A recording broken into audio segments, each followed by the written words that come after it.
Welcome दोस्तों। स्वागत है आपका हमारे चैनल में। आज हम बात करने वाले हैं एक ऐसे टॉपिक की जो कि फाइनल अकाउंट्स का पार्ट होता है। फाइनल अकाउंट्स इसके बिना अधूरा मान सकते हैं, क्योंकि ये भी एक ट्रेडिंग पीएनएल बैलेंस शीट की तरह एक पार्ट होता है, जिसमें हम अपने बिजनेस के अंदर जितना भी पैसा आया हुआ होता है या फिर गया हुआ होता है, इनफ्लो और आउटफ्लो, उसको टोटलिटी में देखते हैं। किस तरीके की एक्टिविटीज होती हैं इसके अंदर, वो देखते हैं आज के सेशन में हम, जिसको बोलते हैं हम cash flow statement in final accounts. Cash flow statement क्या होता है? जितनी भी एक्टिविटीज हमारे बिजनेस के अंदर होती हैं, चाहे वो किसी भी प्रकार की हो, उनसे पैसा कितना बिजनेस में आ रहा है और कितना बिजनेस से बाहर जा रहा है, उन सब की टोटलिटी को, पूरे साल भर की टोटलिटी को, एक अकाउंटिंग पीरियड की टोटलिटी को देखा जाता है। क्या चेंजेस आए हैं, उन सबको देखा जाता है। Cash flow statement shows the actual inflow and outflow of cash और कैश के equivalents during an accounting period. Cash, जो भी आपका कैश इन हैंड होगा बिजनेस के अंदर अवेलेबल, या फिर बैंक बैलेंस जितना भी अवेलेबल होगा। कैश इक्विवेलेंट वो सारी चीजें जो कि 3 महीने के अंदर अंदर लिक्विड इन्वेस्टमेंट में बदल सकती है, लिक्विडिटी में बदल सकती है, ताकि हम अपनी नीड्स को, बिजनेस की नीड्स को आसानी से पूरा कर सके, उनको हम कैश इक्विवेलेंट कहेंगे। जैसे कि ट्रेजरी बिल्स हो गए, कमर्शियल पेपर हो गए, या फिर शॉर्ट टर्म डिपॉजिट्स हो जाते हैं। It is prepared as per schedule 3 of the companies act. Companies act 2013 जो है वो मैंडेटरी करता है बिजनेसेस के लिए कि आपको कैश फ्लो बनाना पड़ेगा according to standard, accounting standard 3, AS3, जो कि एक बहुत इंपॉर्टेंट अकाउंटिंग स्टैंडर्ड है, जिसके एमसीक्यूज आपको देखने को मिलेंगे। AS3 deals with the preparation and presentation of cash flow statement, जो कि आपको पूरी डिटेल बताता है कि कैश फ्लो स्टेटमेंट किस तरीके से बनता है और कौन कौन सी एक्टिविटीज उसके अंदर इंक्लूडेड होती हैं। बिजनेस की एक्टिविटीज होती हैं तो ऑपरेटिंग एक्टिविटीज के अंदर आ जाएगा सब कुछ, इन्वेस्टिंग एक्टिविटीज होंगी या फिर फाइनेंशियल एक्टिविटीज होंगी। इन तीनों एक्टिविटीज के इनफ्लो और आउटफ्लो हम देखते हैं कैश फ्लो स्टेटमेंट में। AS7, Indian accounting standard companies, AS7 deals with the accounting treatment of revenue and cost related to construction contract available to contractors. या कंस्ट्रक्शन की कंपनीज हो गई या फिर इंफ्रास्ट्रक्चर प्रोजेक्ट्स हो गए, बड़े बड़े प्रोजेक्ट्स हो गए, उनसे रिलेटेड AS7 होता है। AS3 और AS7 दोनों के अंडर आपको डिटेल में बताया जाता है कि कैश फ्लो स्टेटमेंट किस प्रकार से बनाना चाहिए, किस तरीके की एक्टिविटीज उसके अंदर आती हैं, क्या फॉर्मेट्स होते हैं, और ये फाइनल अकाउंट्स का पार्ट बनता है। कब एप्लीकेबल होता है?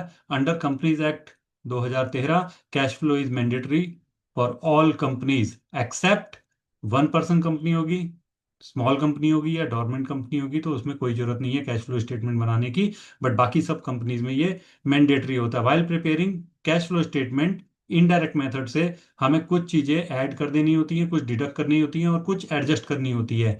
ऐड बैक जो चीजें करेंगे वो हम होते हैं, वो होती हैं डेप्रिसिएशन, जो कि नॉन ऑपरेटिंग में आता है, amortization, loss on sale of assets, ये सारी चीजें हम इसमें ऐड बैक कर देते हैं। किसमें? नेट प्रॉफिट बिफोर टैक्स, जब हम अपना प्रॉफिट निकालते हैं उसके बाद ये चीजें हम ऐड कर रहे हैं इसमें। डिडक्ट कर देते हैं हम, अगर कोई प्रॉफिट होता है सेल ऑफ एसेट से या फिर नॉन ऑपरेटिंग इनकम्स होती हैं उनको हम डिडक्ट कर देते हैं।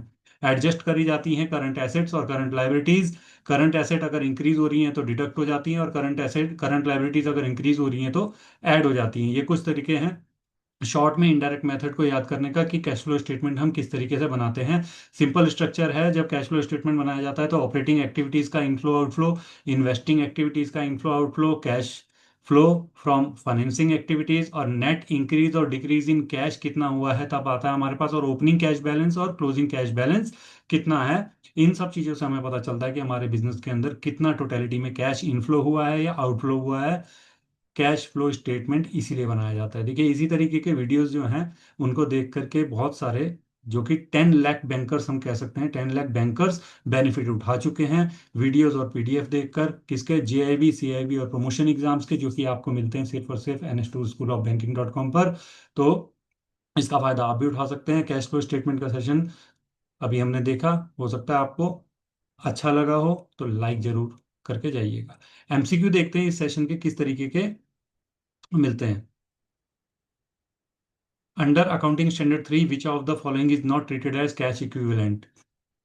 90 day treasury bill, commercial paper maturing in 2 months, या फिर equity share of a listed company held for trading, या फिर bank fix deposit with maturity of 2 months.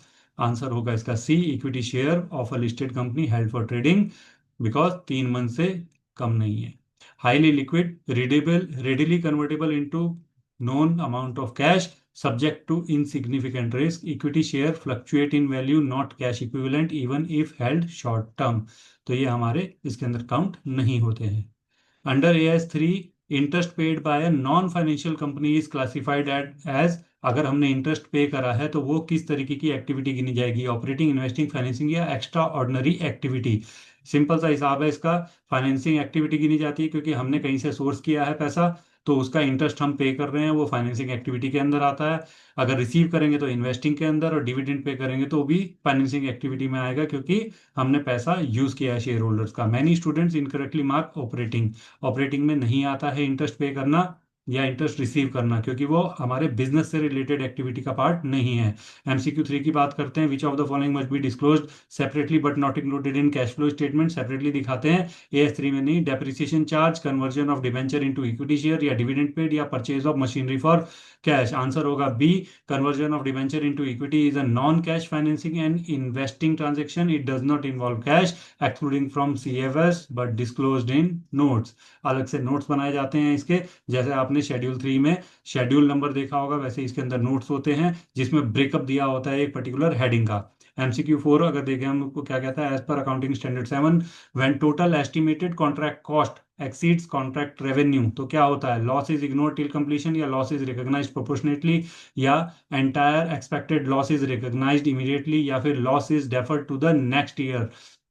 इसका आंसर होगा हमारा सी. AS7 फॉलोज प्रूडेंस कॉन्सेप्ट, जो कि हमें बताता है कि डेफर्ड को कैसे हमें कवर करना है. It expect loss arises, recognise full loss immediately.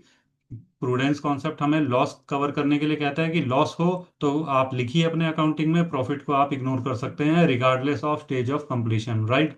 अगर MCQ5 की बात करते हैं, under AS7 which method is not permitted for determining stages of completion? Cost incurred of total estimated cost, physical proportion of work completed, या survey of work perform, या फिर percentage of cash receive to total contract value? Answer होगा इसका D.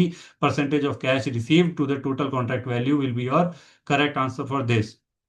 Cash received basis is incorrect because AS7 follows accrual concept, right. इस वजह से D answer होगा हमारा.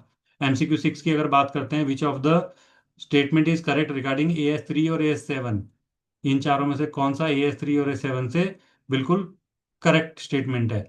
AS3 permits inclusion of non cash transaction in CFS, बिल्कुल सही. AS7 allows completion contract, हाँ जी सही है. AS3 classifies cash flow into 3 categories, जो हमने अभी देखी, ऑपरेटिंग, इन्वेस्टिंग और फाइनेंसिंग. ये बिल्कुल करेक्ट आंसर है. AS7 recognise revenue only after project completion is wrong. Answer C will be your correct answer. Operating, investing और फाइनेंसिंग एक्टिविटीज जो है कैश फ्लो स्टेटमेंट में इंक्लूड होती है, जो कि पूरे बिजनेस का कैश इनफ्लो और आउटफ्लो हमें प्रोजेक्ट करती है. उसे कंपेयर करके हम देखते हैं. Thank you very much. Hope आपको आज का सेशन समझ में आया हो, अच्छा लगा हो. लाइक जरूर करके जाइएगा. Thank you very much. मिलते हैं नेक्स्ट सेशन में एक अच्छे नए टॉपिक के साथ.